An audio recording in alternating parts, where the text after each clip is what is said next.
Jadi kegiatan saya posting Instagram, jadi kadang-kadang ada teman nanya, itu kegiatan apa? Bolehkah ikut berbagi juga? Nah, saya bilang, oh silakan. Jadi kalau mau ikut berbagi. Papandiran santai. Assalamualaikum warahmatullahi wabarakatuh. Selamat ketemu kembali bersama saya dalam acara Papandiran Santai. Acara ini adalah untuk membicarakan masalah-masalah ataupun yang sesuatu yang menarik buat kita dengar bersama. Tentunya sumber-sumber narasumber yang akan kami tampilkan adalah orang-orang terpilih yang sangat punya potensinya dan sangat baik untuk didengarkan. Sekarang ini di tempat kami ini sudah ada seorang lurah ganteng. Katanya sih kalau udah tampil ibu-ibu udah wah banyak maunya deh. Nah, untuk membuktikannya silakan kita tampilkan kembali. Inilah Pak Amrullah. Selamat datang Pak Amrullah. Selamat siang Pak Aulia. Ya, Pak Amrullah, apa kabar, sehat? Alhamdulillah sehat Pak. Kayaknya sering ini ya, nge-gym ya. Badannya bagus sekali nih. Alhamdulillah Pak, olahraga lah. Olahraga ya? Iya. Ya, ini kalau kayak gini pasti banyak penggemar. Kalau saya kayak gitu, waduh, juga banyak penggemar. Insyaallah Pak. Tapi bercanda Pak. Itu Iya, Pak. Pak Amrullah ini adalah lurah dari Kelurahan Belitung Utara Pak. Belitung Utara, dan dia sekarang ini mewakili kelurahannya untuk tingkat nasional ya Pak ya? Tingkat regional 3 Pak. Regional 3. Iya. Karena dia sudah berhasil memenangkan pemilihan tingkat provinsi ya Pak ya, di Kalimantan Selatan. Tentunya kita pengen tahu nih apa aja sih yang membuat Pak Amrullah ini bisa memenangkan lomba ini. Ya Pak Amrullah, Iya Pak. ini bisa cerita sedikit ini Pak ya. Kita langsung aja Pak ya. Siap. Apa sih ini Pak, lomba apa sih ini sebenarnya? Sebenarnya kegiatan ini berawal dari bulan Januari Pak. Januari. Itu ada lomba kelurahan tingkat kecamatan. Di mana pada bulan Januari kami kebetulan kami itu masuk kecamatan Banjarmasin Barat. Ada 9 kelurahan. 9 kelurahan. Jadi kami 9 kelurahan itu berlomba untuk menjadi pemenang di kecamatan kami. Alhamdulillah pada bulan Januari kami Kelurahan Belitung Utara mewakili Banjarmasin Barat untuk di tingkat Kota Banjarmasin. Kota Banjar. Kemudian lanjut untuk tingkat Kota Banjarmasin pada bulan April kami ikut lomba lagi dan alhamdulillah juara 1 Pak. Juara 1? Iya. Mengalahkan berapa? Mengalahkan 5 kecamatan. 5 kecamatan. Soalnya ini kan yang tiap kecamatan yang menang di lomba lagi antar kecamatan. Dan alhamdulillah lagi pada bulan Juni tadi kami mewakili Kota Banjarmasin Kota Banjarmasin. untuk lomba tingkat Provinsi Kalimantan Selatan. Dan alhamdulillah masuk ke tingkat regional dengan juara 1 Pak. Alhamdulillah. Alhamdulillah. Mengalahkan orang-orang bahkan yang Mengalahkan dari menang tahun beberapa kabupaten kota Pak. lalu. Biasanya yang rutin menang Banjarbaru, ya alhamdulillah pada tahun ini kita Banjarmasin juaranya. Alhamdulillah. Thank you, Pak. Apa itu Pak yang membuat Bapak bisa menang? Yang menurut saya Pak, kenapa kami bisa menjadi menang dan menjadi bisa diunggulkan? Alhamdulillah karena partisipasi warga kami, kemudian juga peran dari ASN dan honorer di kelurahan yang kami bekerja sama. Kami juga mencari inovasi dan unggulan di kelurahan kami yang bisa kami unggulkan untuk di lomba Pak. Kemudian untuk tertib administrasi di kelurahan juga itu dilombakan dan yang pasti Pak dibantu oleh warga kami. Intinya kalau misalnya tanpa bantuan warga ya kami tidak bakalan juga bisa menang ke tingkat provinsi ini. Gitu. Jadi partisipasi warga juga cukup ya. Yang dinilai itu misalnya Pak ya, untuk administrasinya. Apanya itu yang dinilainya itu? Kalau administrasi kelurahan, masalah untuk buku-buku untuk pelayanan itu pasti Pak. Kemudian e-government-nya juga, kemudian produk-produk unggulan yang ada di kelurahan, kemudian inovasi-inovasi yang ada di kelurahan tersebut. Kebetulan di Kelurahan Ulun tuh ada beberapa produk unggulan juga, misalkan ada pembuatan kopiah haji, juga ada pembuatan kecap hasil laut, kemudian juga ada pembuatan amplang dan lain-lain. Kemudian untuk inovasinya yang kami lombakan dan kami untuk ke tingkat kecamatan, tingkat kota, dan tingkat provinsi itu ada 3 inovasi Pak. Yang pertama itu adalah inovasi dari kegiatan lelaki ASI, itu kerjasama dengan Puskesmas Kuin Raya, di mana kami tujuannya adalah untuk meningkatkan peran serta suami agar ibu itu memberikan air susunya secara eksklusif sampai dengan bayi itu berumur 2 tahun. Jadi pendampingan dari suami dari saat ibunya hamil kemudian melahirkan sampai dengan menyusui. Jadi kalau misalnya ada kelas ibu hamil, jadi yang hadir itu kalau bisa suaminya. Di sana dari puskesmas itu memberikan informasi kepada suaminya agar terus mendampingi istri dari hamil sampai dengan melahirkan. Kemudian inovasi kami yang kedua adalah untuk pelestarian lingkungan hidup. Pada tahun 2019 kami gotong royong di tempat kami di Gang AA itu, kami melihat sebenarnya ada potensi Pak. Potensi ini sebenarnya selokan, di mana selokan itu kan berbau, kemudian kan identik pada kita nih selokan itu berbau, kemudian banyak tumpukan sampah, banyak lumutnya, kemudian dari RT dan warga bergotong royong Pak. Dari selokan itu bagaimana caranya dirubah menjadi kolam iwak. Dan pada tahun 2020 dan 2021 ini diubah menjadi kolam iwak Gang AA Bungas namanya. Jadi tidak ada lagi yang tempat pembuangan sampah lumut, tidak ada lagi. Jadi sudah bersih, sekarang jadi kolam iwak. Nah itu jadi inovasi kami yang kedua. Kemudian inovasi kami yang ketiga itu adalah Jumat Berbagi. Jumat Berbagi. Okay. Di mana Jumat Berbagi ini telah kami laksanakan dari tahun 2019 awal sampai sekarang. Tujuannya kami adalah yang pertama kami sebenarnya hendak mau melihat langsung bagaimana kondisi warga kami, kemudian yang kedua mungkin menyerap aspirasi dari warga kami juga, kemudian yang ketiga kami ingin menyampaikan bantuan sembako untuk warga kami. Tujuan kami adalah warga-warga yang kurang mampu, janda atau duda, kemudian fakir miskin. Pak, dari tiga itu Pak, boleh satu persatu mulai dibahas ya Pak ya. Tadi yang Bapak bilang bikin kopiah, bikin ambal, itu tolong diceritakan sejauh mana itu pelaksanaannya Pak? Kalau pembuatan kopiah itu Pak usaha keluarga ada di RT 11, itu di Gang BKIA, di mana itu dari usaha keluarga awalnya beberapa kakak mengolah kopiah haji, pemasarannya itu dari lokal kita sampai ke Surabaya. Oh sampai udah ke sana? Itu itu usahanya sudah hampir 30 tahun lebih Pak. 30 tahun lama. Kalau pembuatan kecap hasil laut itu apa tuh kecap? Kenapa kecap asin laut? Maksudnya namanya Pak, kecap hasil laut. Oh hasil laut, bukan asin laut. Bukan Pak. Kecap hasil laut. Nama produknya itu kecap hasil laut. Itu ada asin dan manis kalau nggak salah. Ada asin manis. Itu di Banjarmasin terkenal Pak. Terkenal? Jadi waduh, usaha. saya belum pernah nyoba tuh Pak. Cobalah Pak. Belinya di mana Pak? Di warung-warung banyak Pak. Ada ya? Oke, ada. Nanti saya suruh ini. Harganya tuh nggak salah 10.000 sampai 12.000. Oh murah ya? Murah aja Pak. Pokoknya itu produk lokal yang sudah hampir 40 tahun. Waduh. Produksinya tuh. Lebih dari 40 tahun. Waduh. Gitu. Kecap kecap hasil laut. Ya. Kenapa memang dibuat dari hasil laut? Apa hanya nama? Nama aja Pak. Oh namanya. Karena Banjarmasin kan laut kan banyak ya gitu. Sungai Pak. Oh sungai juga ya. Oh gitu. Nah lalu yang untuk tadi PC ataupun ambal gimana Pak? Kalau kita ambal tidak ada Pak. Kita cuma kopiah haji aja. Kopiah ya? Kopiah bikinnya sudah dibuat keluar juga seperti kecap ini gimana? Kalau pembuatan kopiah haji itu selain yang di penjualannya di lokal aja sampai Surabaya juga. Soalnya yang ngulah ini Pak, dulu tuh tinggalnya kan waktu itu orang berdiam di Mekah, kemudian pas balik ke Banjarmasin, tinggal di Gang BKIA itu 11 itu, lalu membuat karena sudah pengalaman nih waktu di Mekah mulai kopiah haji, lalu mulai kopiah haji itu di Gang. Yang pakai anyaman ya Pak? Bukan Pak, kopiah haji pakai mesinnya. Pakai mesin. Oh jadi saya pikir yang anyaman. Kalau yang anyaman kan mahal tuh. Bukan Pak. Ini yang pakai mesin. Yang pakai mesin. Oke. Nah kemudian yang tadi Bapak cerita mengenai got atau apa? Taman Iwak Gang AA Bungas. Taman Iwak itu ceritanya gimana Pak? Waktu tahun 2019 Pak, itu kan kami Camat Banjarmasin Barat Ibu Karlina itu kita gotong royong dengan warga dan RT dan sakit kebersihan. Kemudian beliau sebenarnya punya melihat nih sudah potensinya.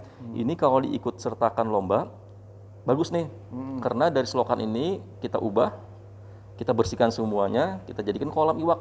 Soalnya airnya itu mengalir gitu, bagus untuk potensinya. Dan di tengah-tengahnya nanti bisa dibikin gazebo kan, kayak di Jawa-Jawa juga. Dan alhamdulillah dari Pak RT-nya, Pak Ipan, kemudian warga RT 16 Gang AA itu menyambut baik Pak. Alhamdulillah bergotong royong warga gitu.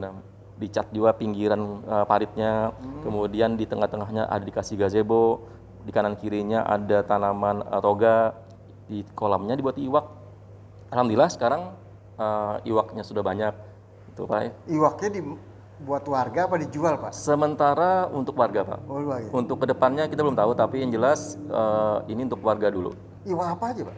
Ada haruan, Wah, enak tuh. nggih. Kemudian ada nila, Nila. ada kakap juga. Jadi iwak lele juga. Lele ada. Nggih, lele ada. Kalau lele paling gampang ya, Pak, ya ngasih makan. Lele paling gampang, Pak. Asal makannya cukup aja. Kan kalau ada ikan nila itu kan perlu oksigen. Apa pakai oksigen juga? Kalau Ini kebetulan airnya itu mengalir, Pak. mengalir ya? Lancar aja. Untuk ada oksigen tuh kita ada beberapa tempatnya ada, tapi lebih banyak tuh karena ininya mengalir, jadi tidak masalah, Pak. Oh, jadi aman ya situ Aman aja. karena ya memang kalau iwak-iwak seperti nila itu memang air mengalir, Pak ya. Iya, dan dinas perikanan Kota Banjarmasin sudah ada juga memantau, Pak, membantu memantaukan. Oh gitu. Iya. Di samping ada iwaknya juga tempat-tempatnya Ada, Pak. Iya. buat duduk-duduk, Buat santai. buat santai-santai di situ. Papandiran santai di situ juga bisa ya, Wujud Pak ya. pas, Pak. Ya. Kapan-kapan kita papandiran Boleh, itu dong, juga Pak. boleh, Pak. Jadi menarik ya itu, Pak. Yang kemudian tadi Jumat apa namanya? Ada Jumat berbagi, Pak. Jumat berbagi. Oke. Bapak bilang bagi sembako juga. Itu dari mana dananya, Pak? Kok apakah memang dari dana lurah atau kan ada donaturnya atau Oke. gimana? Alhamdulillah untuk kegiatan Jumat berbagi itu awalnya Januari 2019 itu kami di kelurahan beserta tim penggerak PKK kami mengadakan rapat intern kami bagaimana caranya supaya kita bisa menyentuh langsung keluarga dan alhamdulillah dari dana pribadi dan teman-teman di Oh, ada kelurahan. dana pribadi? Waduh, luar biasa. Ini bagus ini kalau Oke.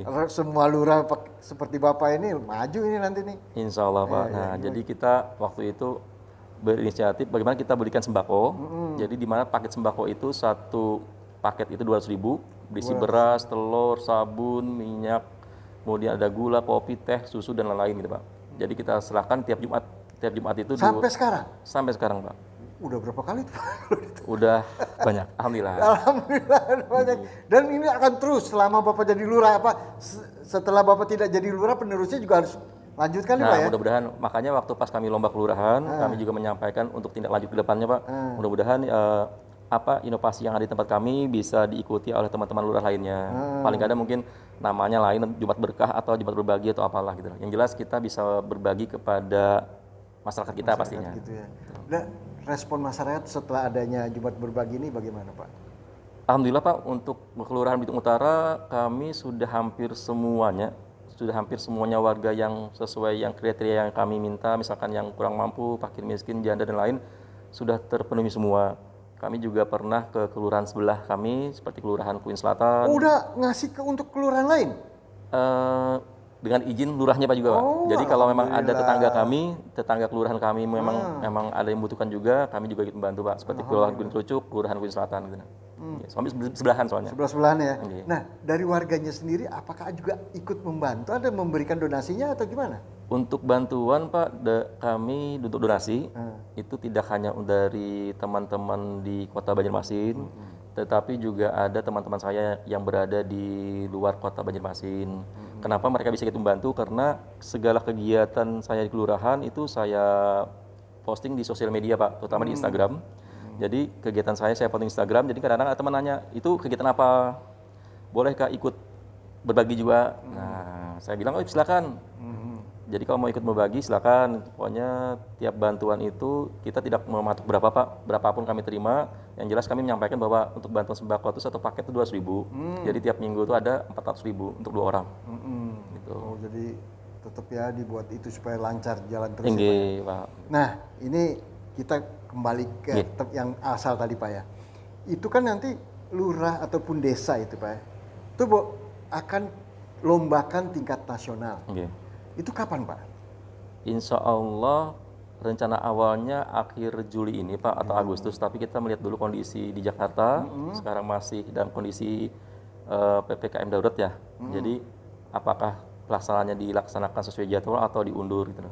Tapi kami dengar kabar rencananya diundur, Pak, gitu. Kabar ya, karena kan sekarang ini. Jawa Bali merah. Enggak, betul sekali.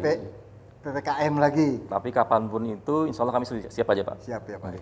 Intinya ditunda juga semakin Persiapan ada matang. waktu. Ya, betul. Biar kira-kira, Pak, Iya. nanti kalau lagi ikut lomba tingkat nasional, Iya. Bapak mau nyampein apa sih, Pak? Apa sih yang mau Bapak sampaikan kepada Itu nanti ada tim jurinya kan? Tim juri dari kementerian, Pak. Oh, dari kementerian. Iya, apa yang akan Bapak sampaikan nanti? Karena ini kita kan untuk regional 3 itu wilayahnya Kalimantan dan Sulawesi. Yang saya lihat juga potensinya mereka juga bagus-bagus, Pak.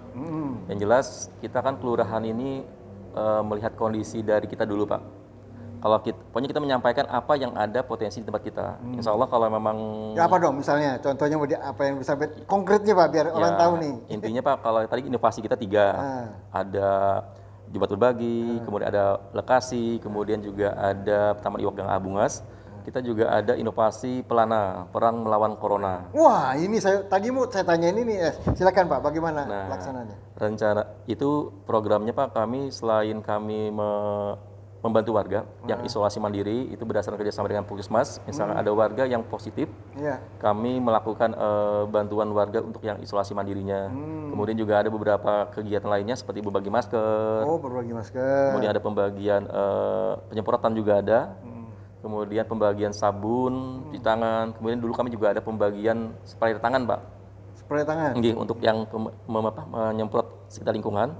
Kalau untuk bantuan penyemprotan itu juga ada dari Satgas Kebersihan, dan di tiap RT kami juga ada alat semprot, Pak. Jadi tiap RT kami sudah mempunyai alat semprot sebanyak 2 unit. Jadi kalau cukup tuh 2 untuk satu kelurahan? Bukan Pak, itu satu RT. Oh RT, tingkat RT aja 2? Tiap RT dapat 2 alat semprot. Wah banyak berarti. Banyak Pak, alhamdulillah. Ada berapa RT di tempat Bapak? 19 Pak. 19 RT, 2 RW. 38 berarti. Jadi untuk cairan disinfektannya, penyemprotannya ada di kelurahan, dan untuk yang penyemprotannya, semprotnya ada di tiap masing-masing RT. Jadi memadai ya Pak. Nah kalau di daerah Bapak nih, boleh cerita aja, kalau COVID di tempat Bapak seperti apa Pak? Di tempat kami COVID banyak gak orang yang kena atau gimana? Di tempat kami Pak, COVID itu mulai itu dari tahun 2020 pada bulan April, di mana salah satu warga kami mengikuti haulan di Goa itu Pak. Haulan di Goa tahun itu April 2020. Pas datang ke Banjarmasin, ternyata pas di PCR, di swab, ternyata positif. Oh, yang haulannya itu? Iya. Itu pertama kali Pak, kasus pertama kali di Kelurahan Bitung Utara. Langsung masuk tuh zona merah tuh. Jalur merah. Pokoknya waktu dulu tuh kan April 2020 itu siapa yang positif atau kelurahan mana positif itu langsung zona merah. Langsung kami masuk tempat merah langsung tuh. Merah. Langsung kami kan rapat tuh di kelurahan, tim Satgas kami kan. Kemudian kami membentuk posko Kampung Tangguh waktu itu. Soalnya di RT 18 itu kebetulan ada beberapa warga yang kena. Jadi sampai data bulan Juni, kemarin ada warga kami 94 yang kena, 91-nya sudah sembuh, dan 3 orang yang meninggal. Oh, ada yang meninggal juga? Iya, 3 orang meninggal Pak. Oh, jadi memang sekarang kondisinya gimana? Kan Bapak bilang tadi merah di tempat Bapak. Kondisi saat ini seperti apa Pak? Sekarang alhamdulillah hijau Pak. Hijau? Waduh, tapi kemungkinan bisa berubah lagi jadi kuning. Kenapa? Kenapa? Karena melihat kondisi kita yang sekarang pemerintah menggalakkan sistem yang kalau berangkat ke luar daerah harus menggunakan PCR. Jadi kemungkinan banyak yang positif Pak. Oh gitu. Ini data informasi yang kemarin, itu kalau nggak salah ada 3 orang Pak. Itu beberapa RT. Bisa kan satu itu RT. Karena dia berkunjung ke tempat lain atau gimana? Di perusahaannya Pak. Ada pengecekan di perusahaannya. Oh, dia kerja di tambang apa gimana? Di perusahaan biasa aja. Biasa buat aja. tambang. Tapi sering keluar-keluar gitu? Kami lihat tidak Pak. Oh, jadi kena di kantor ya? Dari kantor. Jadi kemudian dari kantor itu kemungkinan masuknya dari kantor dulu, ada yang positif, kemudian semua karyawannya kan di tes swab, dan alhamdulillah ternyata positif gitu ya. Positif ya, 3 ya. Jadi kemarin Bu RT-nya telepon, Pak, ini ada yang positif, bagaimana? Ya sudah, saya bilang kita segera koordinasi ke Puskesmas, kita mintakan obatnya, dan kemarin kami juga berusaha untuk membantu untuk yang bantuan sembako untuk isolasi mandirinya, Pak. Ya. Pak, ini kan untuk COVID ini kan memang sedang gencar-gencarnya penerapan perbaikan COVID mereka sendiri. Untuk vaksinasi bagaimana Pak di wilayah Bapak? Karena saya tahu Pak, masih banyak warga yang belum tahu bagaimana untuk bisa mendapatkan vaksinasi Pak. Kalau kami Pak kebetulan untuk di Puskesmas sendiri ada grup antara lurah dan puskesmas. Kami kan Puskesmas Kuin Raya berada di depan Gang BKIA, itu membawahi 3 kelurahan. Kelurahan Kuin Selatan, Kelurahan Kuin Cilucuk, dan Kelurahan Belitung Utara. Nah, kemudian kami punya grup tuh. Jadi ada informasi apapun mengenai vaksin, nanti kepala puskesmas mengirim ke kami. Kemudian kami juga lurah mempunyai grup juga. Grupnya kami itu ada terdiri dari dewan kelurahannya, kemudian ada ketua RW-nya dan ketua RT. Nah, jadi dari grup yang ini kami sampaikan lagi ke grup kami yang RT. Dan kami harapkan juga informasi kami yang ke RT ini juga sampai ke paling bawah, intinya warga kami. Di mana tiap RT itu kan punya grup di RT masing-masing, Pak. Jadi informasinya ini berantai. Jadi misalnya informasi masalah vaksin, kami misalnya informasi dari puskesmas yang benar-benar valid informasinya, mengenai jadwal vaksin lah, mengenai untuk pendaftarannya lah, kami sampaikan juga ke grup RT. Nanti RT juga menyampaikan ke warganya. Jadi kami mengharapkan tuh semuanya warga kami itu divaksin semua gitu, Pak. Pak, saat ini Pak, itu kan vaksinasi kan gratis ya. Oke. Dari warga Bapak di Belitung Utara, sudah berapa persen Pak yang vaksinasi? Dan kalau yang belum itu kenapa dan bagaimana untuk supaya bisa mereka itu, apakah mereka didatengin satu-satu ataukah dihimbau aja? Gimana? Untuk vaksin kami sama Puskesmas kemarin ada mengadakan penyuluhan, Pak. Itu di RT 1 dan RT 2 di mana kami istilahnya jemput bola. Ya, jadi jemput bola. para misalnya lansia yang tidak bisa ke Puskesmas didata oleh Pak RT. Jadi dari pihak Puskesmas yang datang nanti, Pak. Oh, gitu. Soalnya melihat kondisi sekarang kan kita dilarang berkerumun, Pak. Betul. Jadi jangan sampai kita malah antri di Puskesmas malah menimbulkan klaster baru gitu loh. Jadi dari Puskesmas Kuin Raya itu berusaha untuk jemput bola. Jadi dari RT-nya yang menghimpun, misalnya para lansianya yang memenuhi syaratnya, nanti biar mereka yang datang ke tempat gitu, Pak. Jadi tidak perlu harus datang ke Puskesmas, tapi tidak menutup kemungkinan juga bagi warga-warga lain yang mendaftar ke Puskesmasnya bisa juga. Untuk persentasinya sudah hampir 50% warga kami yang divaksin, Pak. Udah setengahnya ya. Makanya untuk kami terus menghimbau warga kami untuk selalu ikut vaksin, Pak. Soalnya vaksin udah 2 kali nih, dan diperlukan juga untuk yang sekarang keluar daerah pun kita harus punya gitu kan, apalagi punya kartu vaksinnya gitu loh. Nah, makanya kami sangat mengharapkan untuk warga Belitung Utara ini semuanya kalau bisa harus bervaksin, Pak, gitu. Pak, ini kan katanya mulai PTM, pembelajaran tatap muka. Nah, tapi ada beberapa daerah ada yang ditutup. Tapi saya dengar juga di sini ada yang ditutup, ada yang buka. Kalau di wilayah Bapak, adakah yang dibuka ataukah memang Bapak minta untuk ditutup? Nah, kebetulan Pak, kemarin kan mereka membuka juga atas dasar melihat di zonanya. Kebetulan tempat kami kemarin waktu pas kepala sekolah dari SMA Negeri 6 Banjarmasin dan SMP Negeri 5 itu ada konsultasi ke kami. Kami cuma menyarankan kalau bisa ikuti dari instruksi dari Dinas Pendidikan dan dari Pemko bagaimana gitu. Kemarin kami juga melampirkan surat sebenarnya. Surat kami itu mengenai zona. Jadi apakah zona hijau bisa untuk PTM? Misalkan bisa, kami kemarin merekomendasi bisa, tapi kan semua keputusan di ini, Pak, di Dinas Pendidikannya sama dari Pemko-nya bagaimana. Tapi kalau mengenai zona misalkan hijau mungkin boleh, di SMA 6 mungkin bisa. Kan Pak. hari ini Pak kalau nggak salah ya. Enggak. Makanya masih menunggu juga, Pak. Tapi kami kemarin sudah memberikan rekomendasi sebenarnya. Gitu. Karena waktu itu masih zona hijau. Nah, kita belum tahu nih apakah diberlakukan buat semuanya SMP, SMA atau apa gitu. Tapi kita masih menunggu dari pimpinan, Pak. Jadi kalaupun nanti keputusannya harus tutup ya memang harus tutup, memang Pak, tutup. Karena ini kan untuk menjaga masyarakat yang lainnya juga tetap Betul, Pak. aman dari COVID ini. Ya intinya COVID ini menjadi tanggung jawab bersama ya Pak ya. Pak. Jangan hanya Pak Lurahnya aja, tapi keluarganya juga sembarangan, jalan-jalan nggak pakai masker, pergi-pergi juga nggak pakai masker, kumpul-kumpul. Nah kalau untuk kumpul-kumpul Pak, kan biasa itu kan orang kan apalagi orang Banjar tuh kan suka mau warung tuh Pak ya. Itu gimana Pak untuk memberitahu kepada mereka supaya lebih berhati-hati atau menghindari mau ngumpul-kumpul itu Pak? Kalau kami Pak di kelurahan ini bagaimana caranya untuk meningkatkan peran serta ketua RT sebenarnya. Jadi ada apapun kami minta Pak RT tolong misalnya ada acara kawinan, paling kada tuh harus ada diterapkan protokol kesehatannya. Kemudian kalau setiap warung-warung ya restoran kami juga terus melakukan himbauan. Supaya jangan sampai paling ada tuh di tempat kantor-kantornya punya alat, punya cuci tangan lah Pak. Ya, cuci tangan, kalau misalnya alat sabun. yang termogan kemungkinan nggak semua kantor punya, tapi paling kada tuh punya tempat cuci tangannya lah gitu. Dan minimal pakai masker Pak ya. Harus Pak pakai masker gitu kan. Soalnya kalau misalnya nggak ada masker, bisa ke kelurahan, kami juga ada masker untuk dibagiin keluarga sebenarnya. Oh, jadi kelurahan juga menyediakan masker untuk masyarakat yang nggak mampu beli atau Oke. gimana? Biasanya kami ini Pak ada pembagian ke RT-RT itu kerjasama dengan PKK kami gitu. Oh, bagus lah Pak.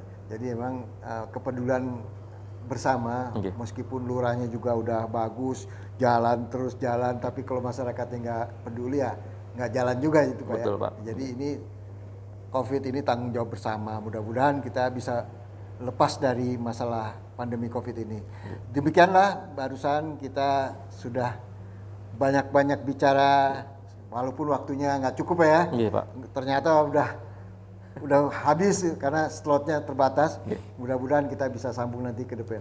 Insya Allah. Demikian bincang-bincang kita dalam Papanderan Santai dengan Pak Lurah Amrullah. Semoga kita bisa ketemu di kemudian hari. Terima kasih. Assalamualaikum warahmatullahi wabarakatuh. Waalaikumsalam warahmatullahi wabarakatuh.